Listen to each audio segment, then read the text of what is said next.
Starbucks is not having a good moment right now. This is really big. Talking about this at the beginning of the show. The Seattle-based company announced last week it was closing hundreds of cafes and laying off 900 workers after this announcement, including baristas and corporate employees. That's on top of the thousands of workers who were let go just last February. Now, Wall Street Journal reports it's part of an initiative called, quote, Project Bloom. Interesting name. Starbucks CEO says the moves are necessary to streamline operations and reinvest in more profitable locations. Starbucks workers say the way the closures were announced and how they learned their fate has been very abrupt. With more on that, we're joined by Michelle Eisen from Starbucks Workers United Union. Good morning, you. Tell us how this went down. Hi, how are you? Thanks so much for having me today. Workers found out in a lot of ways at the same time that customers found out. Some of them showed up at their stores and saw a notice on the door.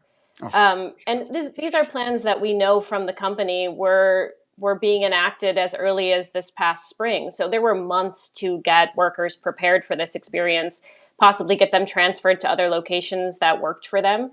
Instead, non-union workers were given two options: transfer to whatever store we assign you to, regardless of where that is. It could add 45 minutes to your commute. It could mess up your school schedule with your children. You could be a student who then had to figure out how to work your work schedule around your class schedule, or nothing.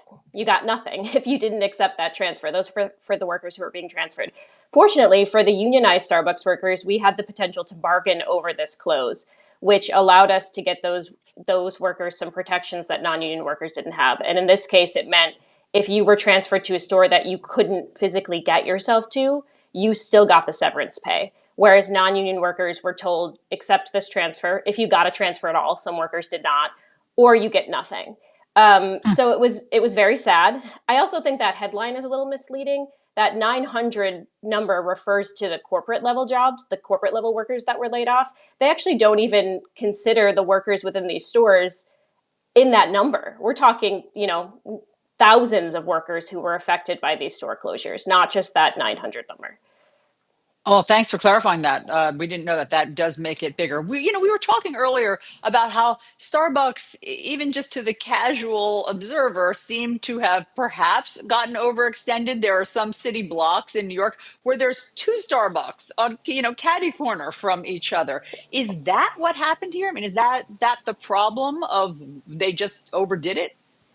See, I can't say what what went into that decision-making process, but what I can say is that big cities like New York, Chicago, even cities where I'm from, like Buffalo, there have been multiple Starbucks within the same location for decades. So this is not like this was a sudden boom and all of a sudden they realized, oh, we've pushed this too far. I think what it ended up looking like is they did their little cost analysis. They would rather put money in the pockets of CEOs and shareholders than pay the workers what is necessary to run these stores. When I started with the company 15 years ago, you walked into a Starbucks, you saw a fully staffed store, you were served in a very timely manner, you had a wonderful experience. And now you walk into a lot of these stores and you might see two workers on the floor doing the job of five. Which is what has pushed so many Starbucks workers to join a union, to realize that the only way they're going to protect themselves within their workplaces and improve their conditions is by, banding together and using their voices to try to hold this company accountable. And these closures were a perfect example of that. Workers who were unionized within this company had protections, were able to demand better from the company, whereas the non-union workers, unfortunately, were left out in the cold. Most of them have no idea where they're going to get a paycheck from. Look, the stock's down 10% year to date, 15% over the last 12 months. It's a public company. This is a CEO who has to cut costs in order to make money. What do you say to that? I don't think costs are being cut. I mean, these closures come with a $1 billion price tag. It's costing the company $1 billion to do this because they did it the way they did. They've got to pay severance. They've got to break leases. Some of these leases were signed for a decade. They've got to break these leases and pay those out. It would be much more cost efficient to get back to the bargaining table and bargain a contract that ensures that workers are protected. You improve the lives of the people who are running these cafes every day, you're going to improve the business. That's just the way that it works. The customer experience is what is so integral to the company, to the Starbucks mantra, is you go in and you have this good customer experience.